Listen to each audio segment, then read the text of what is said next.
दोस्तों, दिल्ली विधानसभा चुनाव में आम आदमी पार्टी की हार, नई दिल्ली सीट से अरविंद केजरीवाल की हार हो जाना और उसके बाद से लगातार ये कहना कि पंजाब में अब नेतृत्व परिवर्तन होने जा रहा है। नेतृत्व परिवर्तन मतलब भगवंत मान को पूर्व मुख्यमंत्री बना दिया जाएगा और अरविंद केजरीवाल होने जा रहे हैं मुख्यमंत्री। सबूत के तौर पर वो बैठकों का हवाला भी दिया जाने लगा जिन बैठकों में अरविंद केजरीवाल ने पंजाब के विधायक और खुद भगवंत मान से मुलाकात की। वो बैठक में क्या हुआ ये बाहर नहीं आया, लेकिन लगातार ये चर्चाओं का दौर तेज हो गया कि इस बार दिल्ली में ना सही लेकिन अरविंद केजरीवाल मुख्यमंत्री बने रहेंगे, वो भी पंजाब के। इन सब के बीच कई बड़े खुलासे हुए हैं, वो आज अपनी इस खबर में आपको दिखाने जा रहा हूं कि क्या वाकई जो कहा जा रहा है उसमें सच्चाई है कि वाकई क्या पंजाब में नेतृत्व परिवर्तन होने जा रहा है। क्या पंजाब में वाकई विधायक बीजेपी या कांग्रेस के संपर्क में है, क्या वाकई आम आदमी पार्टी का वजूद खत्म होने जा रहा है। तमाम चीजें जो कही जा रही हैं वो सच है। नमस्कार, मैं हूं प्रज्वल गौतम और आप देख रहे हैं टाइम्स एक्सप्रेस। पहले बिना देर किए गुरप्रीत गैरीवालिया हैं, उनका एक ट्वीट में पढ़कर दिखाऊंगा क्योंकि जो कहा गया उनको समझना और जानना बहुत जरूरी है। सियासी खेल होगा, ऊपर वाला देता है तो छप्पर फाड़ कर देता है, इसी तरह बुरा टाइम आता है तो आम आदमी की हालत खराब कर देता है। फिलहाल ऐसी हालत दिख रही है कि आम आदमी पार्टी और उसके संयोजक अरविंद केजरीवाल की। दरअसल बीजेपी और कांग्रेस के नेता दावा कर रहे हैं कि पंजाब में मध्य अवधि चुनाव संभव है और आपके कई नेता संपर्क में है, जो अब तक आप देख चुके होंगे। एक जगह तो कह दिया गया है कि भगवंत मान सीधे किसी और के नहीं अमित शाह के कॉन्टैक्ट में है। किसी ने बताया कि डील पक्की हो गई है कांग्रेस के अंदर, पंजाब के अंदर जो है, पंजाब के जो कांग्रेस के अध्यक्ष है उनसे मुलाकात, भगवंत मान की फोन पर बातचीत और तमाम चीजें हो चुकी हैं और ट्रांसफर होने जा रहा है सब कुछ।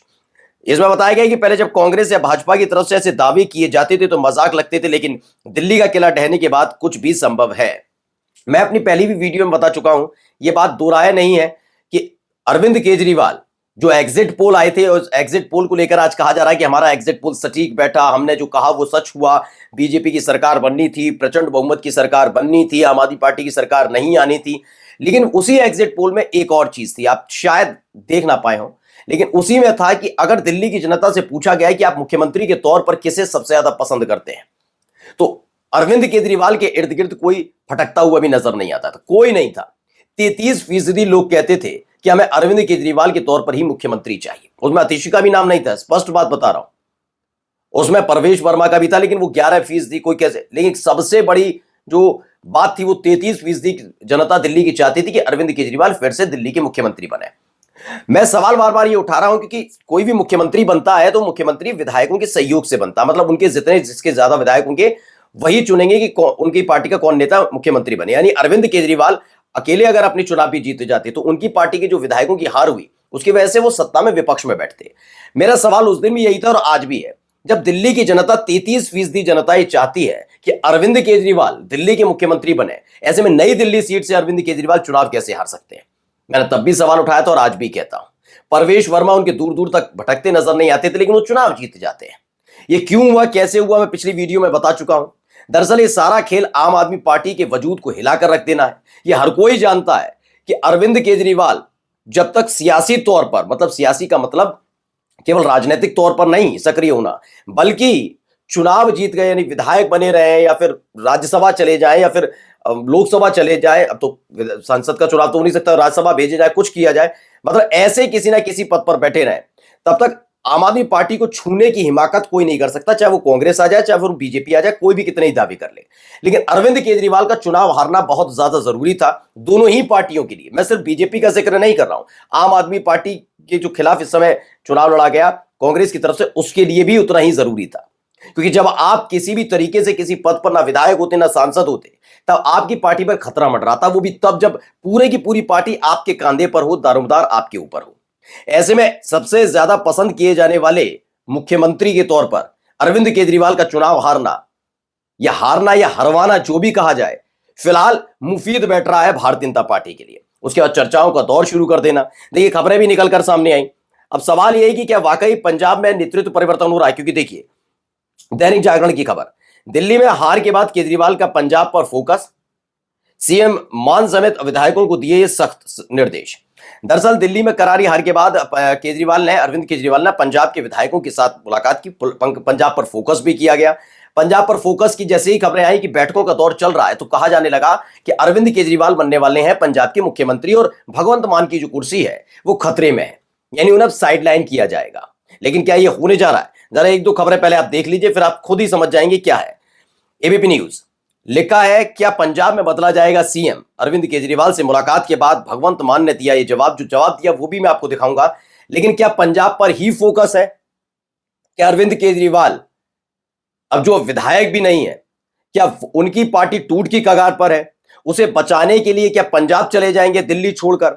वो दिल्ली जिसे देखकर लगता था कि अरविंद केजरीवाल की सत्ता को हटाना, आम आदमी पार्टी को हटाना बमुश्किल है, बहुत मुश्किल है, चाहे कोई सी पार्टी आ जाए। ऐसे में क्या अब पंजाब जाने की तैयारी कर रहे हैं? ये तमाम सवाल तैर रहे हैं और उनका जवाब आपको शायद अब तक मिल नहीं पाया होगा, क्योंकि सारे कयासों पर चलते हैं, कितने कयास सच साबित होते हैं ये निकल कर नहीं आता। लेकिन अब देखिए, अभी भी कहा जा रहा है कि सीएम बदले जाएंगे और भगवंत मान को हटा दिया जाएगा। देखिए आज तक की खबर, अरविंद केजरीवाल ने क्यों बुलाया था पंजाब के विधायकों मंत्रियों को दिल्ली? इसमें लिखा, पंजाब के मंत्रिमंडल को पिछले 5 महीने से मीटिंग करने के लिए समय नहीं मिल रहा था, 5 महीने से।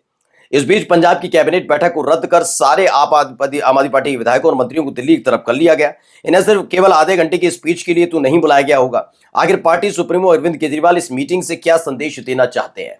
अब भी यह दावा किया जा रहा है कि नहीं नहीं भैया, क्या होने जा रहा है, नेतृत्व परिवर्तन होने जा रहा है। लेकिन ऐसा नहीं है। अब मैं आपको बताता हूं क्या है। दरअसल इस साल के आखिर में बिहार का चुनाव है, यह आम आदमी पार्टी अच्छे से जानती है। बिहार में उसका ज्यादा फोकस नहीं है। उसके बाद 2026 में पश्चिम बंगाल में भी वोटिंग है, चुनाव है, वहां पर भी वो ज्यादा करने की कोशिश में नहीं है। उनका फोकस जो है, अरविंद केजरीवाल का जो फोकस है वो गुजरात को लेकर है। जी हां, दरअसल आप गुजरात की स्थिति को अगर जाकर देखेंगे, 2022 के विधानसभा चुनाव को जाकर देखेंगे तो मेहनत तो की गई, लेकिन इन सब के बीच ये देखने को मिला कि आम आदमी पार्टी भारतीय जनता पार्टी और कांग्रेस के बीच की टक्कर में अगर किसी का नाम सबसे तेज रफ्तार से लिया जाता था तो वो आम आदमी पार्टी थी। तमाम बड़े नेताओं की मौजूदगी ने आम आदमी पार्टी के नेताओं ने बीजेपी को कहीं ना कहीं बेचैन किया था। इस बात 2022 की कर रहा हूं। अब 2022 के हिसाब से 2027 में विधानसभा चुनाव गुजरात में होना है। यह आम आदमी पार्टी और खुद अरविंद केजरीवाल जानते हैं कि अगर मेहनत की गई, तगड़ी मेहनत की गई, तो सत्ता में ना सही लेकिन विपक्ष में, मजबूत विपक्ष के तौर पर गुजरात के अंदर अपनी मौजूदगी दर्ज कराई जा सकती है। ऐसे में वो किसी भी कीमत पर इस बात का संकेत नहीं देना चाहते कि वो सत्ता के लालायित है। सत्ता के लालायित का मतलब समझिए कि सत्ता के पेपासु यानी सत्ता पे बैठे रहना चाहते हैं। इस तरह का कोई संकेत अरविंद केजरीवाल देने की मूड में नहीं है। जो लोग बार बार इस बात के कयास लगा रहे हैं कि पंजाब में चूंकि अब वो विधायक भी नहीं है, मुख्यमंत्री है नहीं, अब कुछ हो नहीं सकता, सरकार चली गई दिल्ली से, इसलिए वो पंजाब की सत्ता पर कब्जा कर लेंगे, तो ऐसा नहीं होने जा रहा। यह बैठक इसलिए सबसे ज्यादा जरूरी थी क्योंकि जो बातें लगातार मीडिया में फैलाई जा रही थी उन पर रोकथाम लग सके, अपने विधायकों के मन को टटोला जा सके कि क्या वाकई जिस तरह की बातें कही जा रही, कभी कांग्रेस की तरफ से, कभी बीजेपी की तरफ से, वो सच तो नहीं है। इसके बाद एकजुटता के साथ अब गुजरात के लिए मेहनत करने जा रहे हैं, क्योंकि बात 2 साल की है, 2025 चल रही है, 2027 में विधानसभा चुनाव गुजरात में होने जा रहा है। ऐसे में कलई खुलनी शुरू होने वाली है गुजरात सरकार की। नमस्कार।